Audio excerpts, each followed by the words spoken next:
Xo'p, assalomu alaykum hurmatli treyderlar. Bugun sizlar bilan biz kanalda joylashgan o'sha Open Lesson degan bir bo'limlarimizni bugun 4-darsini o'tamiz sizlar bilan. 4-ochiq darsligimiz bo'ladi. Bundan oldin YouTube kanalda shu 3ta ochiq dars videoroliklari joylangan. Bu ochiq darsda biz risk menejmentlari haqida, trade plan haqida va umumiy treyder psixologiyasi haqida gaplashganmiz va yaqinda yana boshqa alohida bir leksiya qilib treyder psixologiyasi, ya'ni trading psychology degan mavzuda ham videorolik yuklab qo'yamiz. Xo'p, bugungi ochiq darsda biz sizlar bilan biladigan o'sha hammamiz yaxshi ko'radigan funksiyonlari, ularni retestlari, uni qanday ishlatish kerak, order flow, true stop loss va yana bir ba'zi boshqa mavzular haqida gaplashamiz. Likvidlarni bugun ma'lum bir qismini ko'rib chiqamiz sizlar bilan va 4-kvartalda ochilgan bitimlarni sizlar bilan, ya'ni o'sha oktyabr oyida ochilgan bitimlarni sizlar bilan ko'rib chiqamiz. Darsimiz juda ham qisqa bo'ladi degan umiddaman. Iloji boricha tezroq ko'rib chiqishga harakat qilamiz. Xo'p, birinchi o'rinda bundan oldin fu deyman, order block va flow mavzusida ko'rgan bo'lishinglar kerak, ya'ni tushungan bo'lishinglar kerak bu narsani nimaligini, ya'ni narxni o'zi asl yo'nalishi qayerda, bu flowni qanday topishimiz kerak, order block bilan qanday ishlaymiz, fular bilan qanday ishlaymiz, bu narsani bilishinglar kerak sizlar. Va bugun sizlar bilan true stop loss haqida gaplashamiz. True stop loss nima? Buni biz flowni aniqlash uchun ishlatamiz va qanday tarzda ishlatamiz true stop lossni? Chunki Discordda ko'rdim, ba'zi bir bolalar true stop lossni biroz bir boshqacha, ya'ni point of interest zona sifatida foydalanisharkan. Bu biroz noto'g'ri tushuncha deb bo'lmaydi. True stop lossdan keyingi yuzaga keladigan holat, o'sha aytilgan holat, order blockni break retestiga o'xshaydi bu narsa. Ya'ni Fushamini o'zi break bo'ladi. Undan keyin qaytib kelib retest bo'ladi. Lekin true stop lossni asosiy beradigan ma'lumoti bizda shuki, bu order flowni, ya'ni institutlar ochayotgan orderlarni qaysi yo'nalishga ko'proq orderlar ochilayotganini ko'rsatadigan instrument xolos true stop loss bizga. Uni bir mustahkam point of interest zona sifatida ishlatish ochayotgan bitimingizni ishlash ehtimolligini pasaytiradi. Shuning uchun true stop lossni iloji boricha flowni topgani, aniqlagani ishlatishimiz kerak bo'ladi. True stop lossni biz qanday belgilaymiz? True stop loss Fushamin maksimumda bo'ladi. Ya'ni biz o'sha stop loss qo'yadigan zonamiz, pointimiz true stop loss bo'ladi va kelajakda mana shu true stop loss olinganidan keyin, break bo'lganidan keyin, misol mana bu yerda true stop loss break bo'lganidan keyin bu qanday ma'lumotni beradi bizga? Ya'ni institutlar orderni sell side'ga ko'proq ochayotganidan dalolat beradi. Bo'ldi. Sizlar nima qilasizlar? True stop lossni qanday ishlatasizlar? True stop loss nuqtalarini belgilaysizlar. U break bo'lgandan keyin sizlarda tushuncha bo'ladi. Ha, demak, hozir men qiladigan ishim buy side'ga emas, mana bu holatdagidaqa true stop loss break bo'lganidan keyin iloji boricha mana bu full retestni yoki bo'lmasam tepadagi imbalancelarni, order block retestlarini va boshqa narsalarni ko'rib, mana shu true stop lossni break bo'lgan yo'nalishida savdo qilishingiz kerak bo'ladi. Ya'ni buy side full break bo'ldimi? Demak, siz kelajakdagi bitimlaringizni iloji boricha sell side qidirishingiz kerak bo'ladi va sell side'da ham xuddi shuni teskarisi bo'ladi. Ya'ni tushundinglar degan umiddaman. Ana endi biz sizlar bilan shu oktyabrgacha ochilgan orderlarni bir rekapini qilamizmi, bir ko'rib chiqamiz sizlar bilan. Hozir hammasini deyarli yoqib qo'yaman va ketma-ketlikda ko'rib chiqamiz. Oktyabrgacha mana shu biz ochgan bitimlar, ya'ni biz deganda Discord serveridagi o'sha middle traderlar bilan ochganmiz. Middle trader pog'onasidagilar bilan mana shu bitimlar haqida bugun sizlar bilan gaplashamiz. Birinchi o'rinda liquidnessga e'tibor beringlar.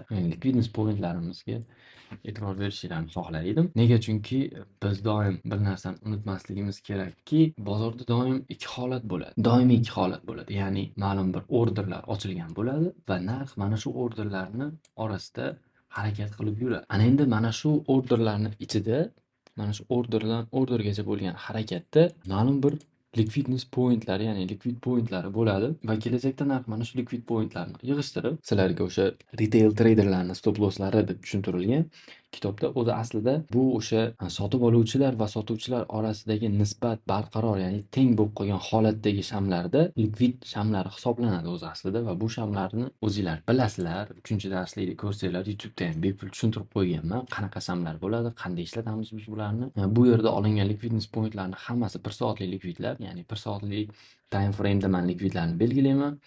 4 soatlik time frame'da true stop losslarni belgilayman va point of interest zonalarini ham iloji boricha 4 soatlik va 1 soatlik order bloklarni, point of interest zonalarini belgilayman. Xo'p, endi ketma-ketlikda sizlar bilan hozir bitimlarni ko'rib chiqamiz. Bu mana shu 14-oktyabr kuni ochilgan bitim. Sabablarimiz juda ham oddiy bu yerda. Birinchisi, bu disbalans, ya'ni mana bu yerda yuzaga kelgan disbalans ham kuchli bayerlar, ya'ni kuchli sotib oluvchilar o'yinga kirgan holat. Mana shu holatda biz nimani kutgan edik? Narx kelajakda mana shu zonaga qaytib kelishini, mana shu yerda buy side kirgan barcha orderlarni ma'lum bir qismini yig'ishtirishini va so'ngra o'z harakatini davom ettirishini kutgan edik biz. Va e'tibor berishimiz mumkin, yana bir holatga e'tibor berishinglar kerak. Shu yerda kitobda tushuntirilgan narsa sizlarga, ya'ni likvid olinadi. Ya'ni likvid olinadi umuman. Shu yerda sizlar orderinglarni ochishinglar kerak bo'ladi o'zi aslida. Mana bunday holatda order ochish kerak 1 ga 10 deb tushuntirilgan kitobda sizlarga. Lekin men sizlarga aytaman, likvid olinganidan keyin birdaniga ergashib bozorga kirish ko'p holatlarda stop lossingizni trigger bo'lishini ta'minlab qo'yadi. Ya'ni stop loss olib qo'yish ehtimoliniz juda ham yuqori bo'ladi. Shuning uchun iloji boricha nima qilishimiz kerak? Biz likvid pointimiz olinganidan keyin lower time frame'da yuzaga kelgan, ya'ni qarama-qarshi tomonga yuzaga kelgan manipulyatsiyaga ergashib savdo qilishimiz eng muqobil variant bo'ladi biz uchun.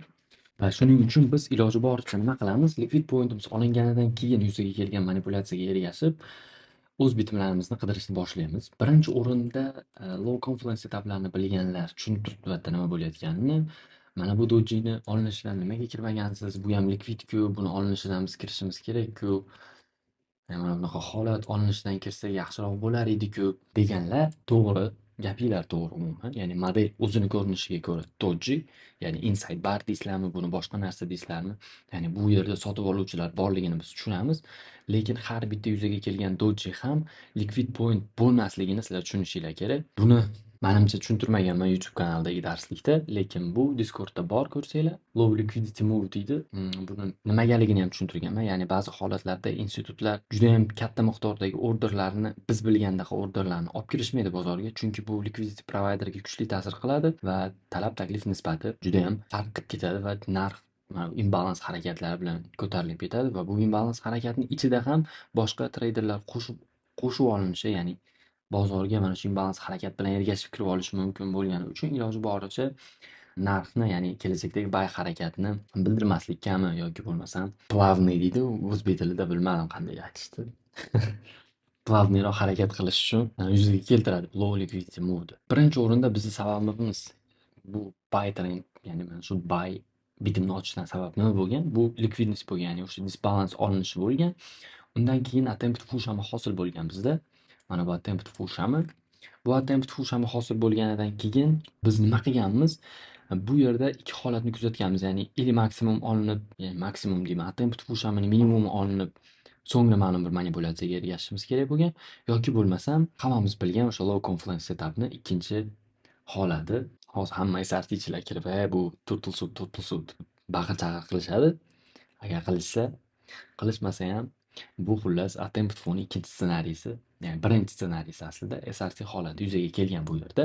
Buni Discorddagi o'quvchilar 30 minutlik food retestidan deb kirishmoqchi bo'lgan yoki kirishgan shekilli menimcha. Mana bu 30 minutlik foodni retestidan kirishgan. Juda ham to'g'ri holat, juda ham chiroyli bitim bo'lgan bu yerda. Ya'ni flow bilan birgalikda flow o'zgarganligini, liquidность pastligi, liquidность yig'ishtirilganligini bilib turib kirishganmi, bilmasdan kirishganmi bilmasam buni men. Lekin yaxshi bitim ochgansizlar. Biz bu yerda nima qilganmiz? SRT holati yuzaga kelganidan keyin, ya'ni 1 soatning o'zida, ya'ni retest bo'lib, mana bu ham o'sha qaytayotganida SRT bo'ldi bizga deb turib enter qilganmiz biz. Stop lossimizni o'zinglar ko'rib turibsizlar. Stop loss mana bu shamni maksimumida bo'lgan aslida. Ya'ni attempted push hamni maksimumda bo'lgan, enter qilganmiz, tepadagi liquidностьni target qilganmiz biz. Ya'ni birinchi targetimiz o'zi qayer bo'lgan? Mana bu liquidность pointimiz, imbalance pointimiz emas, balki bo'lsa o'sha tepadagi major liquidity pointimiz bo'lgan. Biz mana shu liquidность pointini imbalance'da target qilganmiz. Nimaga buni bu yergacha target qilgansiz liquidgacha? Nega ikkinchi bitimingiz tepadagi liquidgacha target bo'lgan, bunisi birinchigacha bo'lgan deydigan savol bo'ladigan bo'lsa, chunki narx kelajakda mana bu pog'onadan bizda qaytish ehtimoli yuqori edi. Chunki bu yerda fushami shakllangan, 4 soatlikka olib qaraydigan bo'lsak ham fushami shakllangan bu yerda. Mana shu funi kelajakdagi retesti borligini tushunganmiz biz, ya'ni katta ehtimollik bilan ertaga narx mana shu zonaga qaytib kelib, urilib o'zini sell harakatini davom ettirishi mumkinligini va mana bu yerdagi imbalans, bu payt hol imbalans bo'lmayotgan edi, lekin mana shu yerda qaytib kelib, bu pastdagi boshqa likvidlarni umuman olib qaraganda mana bu kunlik imbalansimiz bor pastda.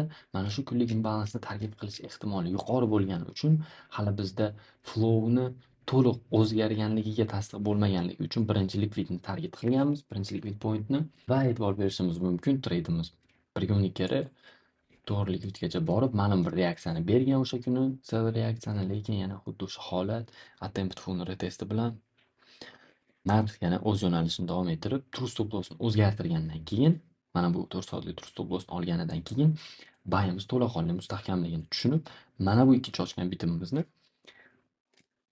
ikkinchi imbalance pointgacha, ya'ni major liquidity pointgacha ushlab turganmiz.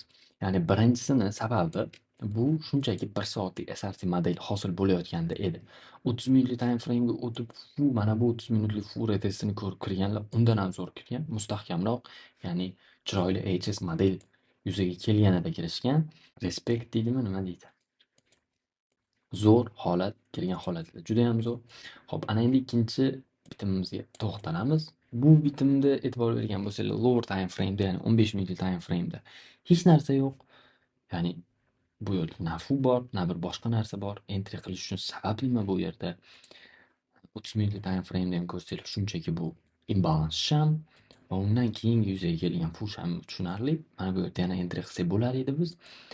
Bu yerda entry qilishimizning sababi 5 minutlik time frame. Biz mana bu aslida mana bu ochgan bitimimizni tasdiqlab, bo'ldi уже buy side'ga harakatni boshladik. Mana maksimumni olgandan keyin bu yerda biz nima qilganmiz? Fu shamini yopilishidan kirganmiz. Ya'ni e'tibor beradigan bo'lsak, mana bu 5 minutlik fu shami yopilgan va 1 minutlik time frame'da fu retest bo'lgan va 1 minutlik time frame'ga e'tibor beradigan bo'lsak, bu yerda mustahkam chiroyli biz biladigan fu shami hosil bo'lgan va bu sham retest bo'lgan.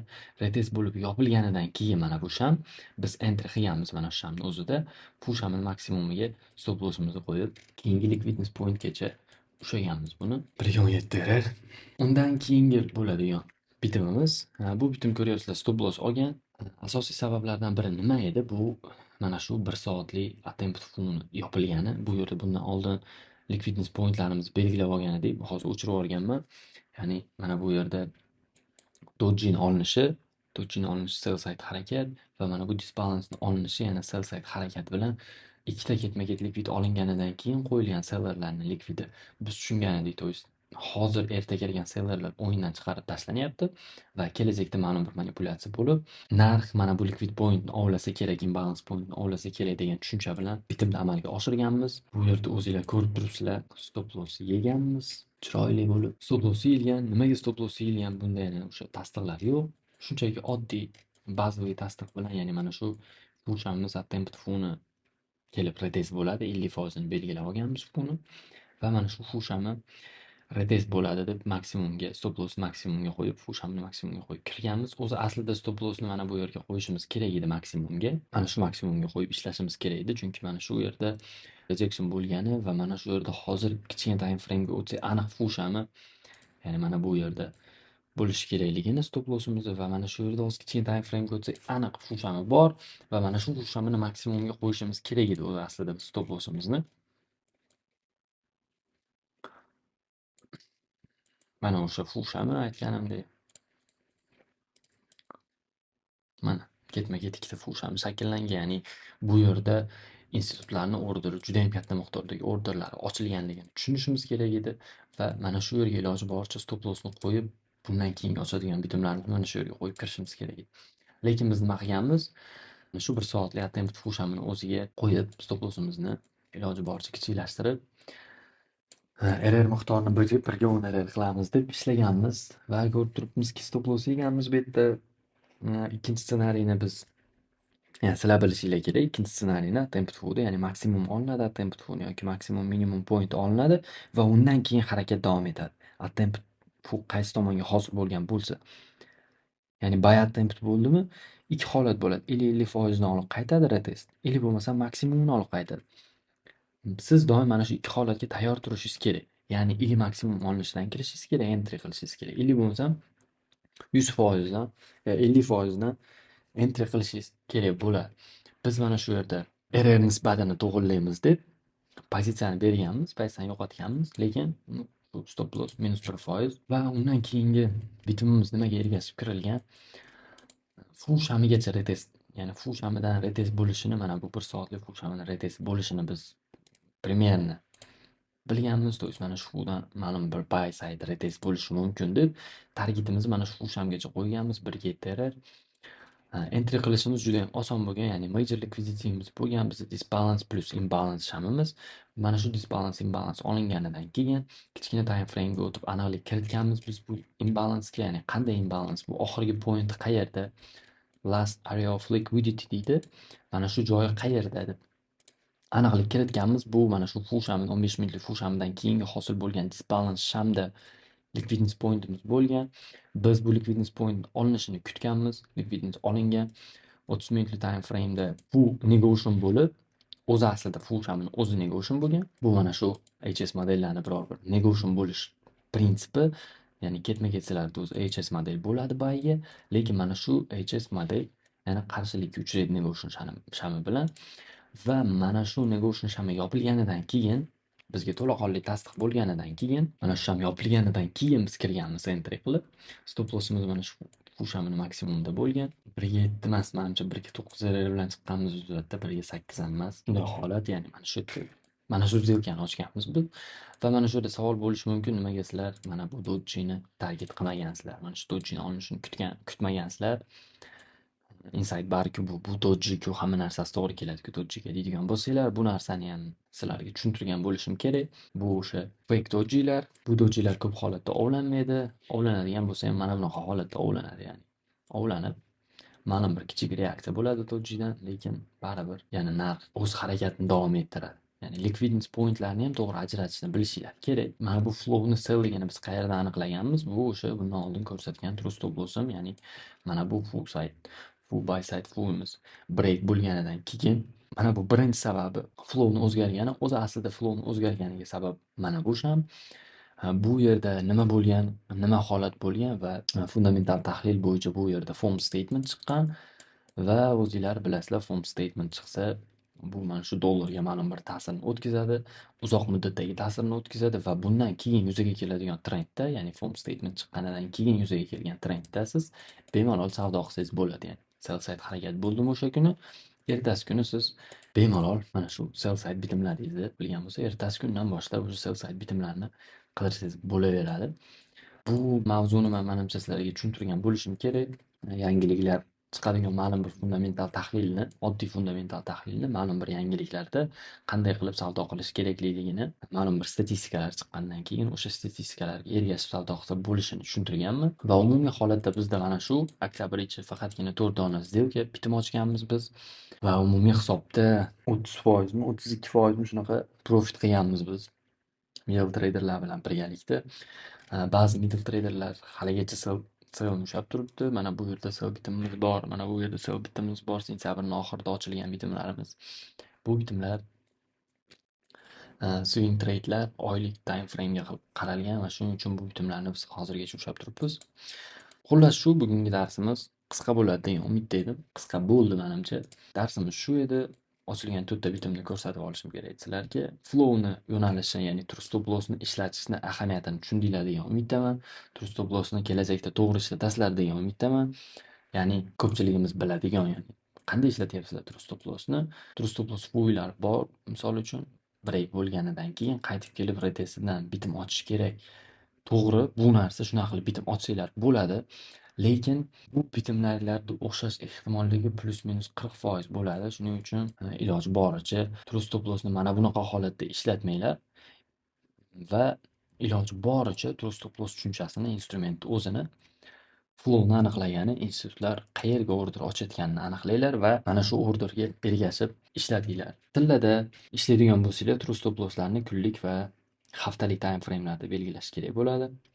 Valyutni parada ishlaydigan bo'lsanglar, bemalol kunlik 4 soatlik time frame'larda ishlatsanglar bo'ladi. Bugungi darsimiz shu. E'tiborlar uchun rahmat. Hammaga sog' bo'linglar, salomat bo'linglar.